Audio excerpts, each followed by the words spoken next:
Good afternoon, Year 9. Onward we go with Much Ado About Nothing. We're going to stop hurtling through the plot in the way that we have been, or going through it, and look a bit more closely now at the relationship as it stands between Hero and Leonato after the wedding. Well, it didn't actually happen, did it? They didn't actually get married after the punch-up. So what do we expect to see in a father-daughter relationship? Just make some notes on that.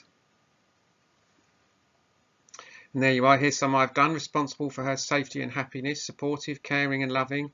She follows his instructions, perhaps this varies with age. Context, we could consider the additional importance that finding a husband for a daughter had at that time, financial security. So it's important that her father found someone for a daughter so that she'd be looked after.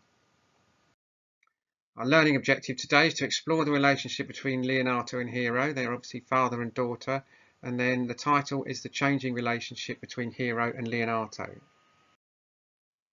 And as ever, a quick equipment check. You'll need a copy of the extract from Act 4, Scene 1 that's attached to Classcharts, access to YouTube, and different coloured pens and highlighters.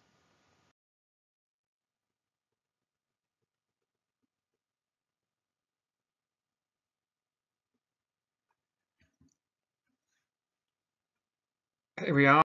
Brain dump everything you know so far about the relationship between Leonato and Hero, and add these to it. When you've done the brain dump, add these to it. That'll take you 5 minutes. Now, watch the scene summary of Act 4, Scene 1, and then the clip of the wedding. Write your first impressions about this scene. How would you describe the way Leonato treats his daughter? That's 10 minutes for that.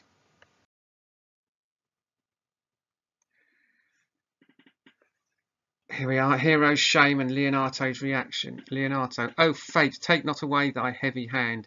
Death is the fairest cover for her shame that may be wished for.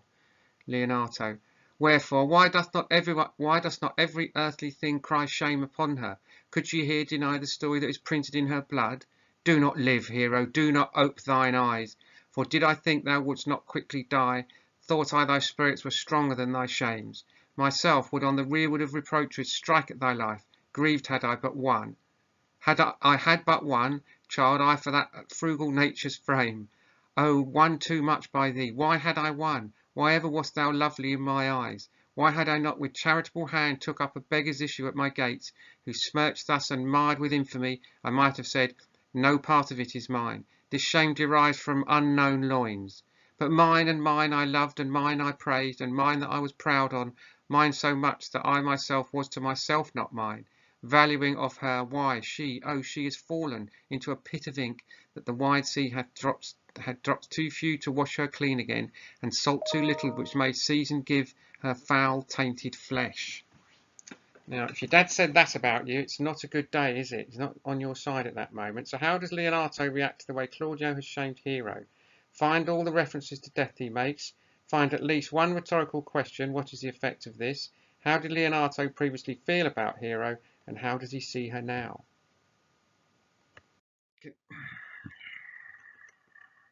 Continuing with Leonato's reaction, why doesn't Leonato believe Hero? Make notes for 3 minutes. Benedict, lady, were you her bedfellow last night? Beatrice, no, truly not, although until last night I have this 12 months been her bedfellow. Leonato, confirmed, though that is stronger made which was before bored up with ribs of iron. Would the two princes lie and Claudio lie who loved her so, that speaking of her foulness washed it with tears? Hence from her, let her die. Friar Francis, hear me a little, for I have only been silent so long, and given way unto this course of fortune by noting of the lady. I have marked 1,000 blushing apparitions to start into her face, 1,000 innocent shames in angel whiteness beat away those blushes, and in her eye there hath appeared a fire to burn the arrows that these princes hold against her maiden truth. Call me a fool, trust not my reading, nor my observations, with which experimental seal doth warrant the tenure of my book. Trust not my age, my reverence, calling, nor divinity, if this sweet lady lie not guiltless here under some biting error.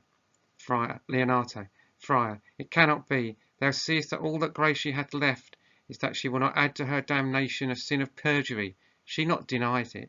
Why seekest thou then to cover with excuse that which appears in proper nakedness?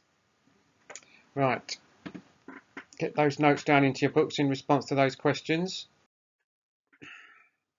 And then why does Leonato change his mind?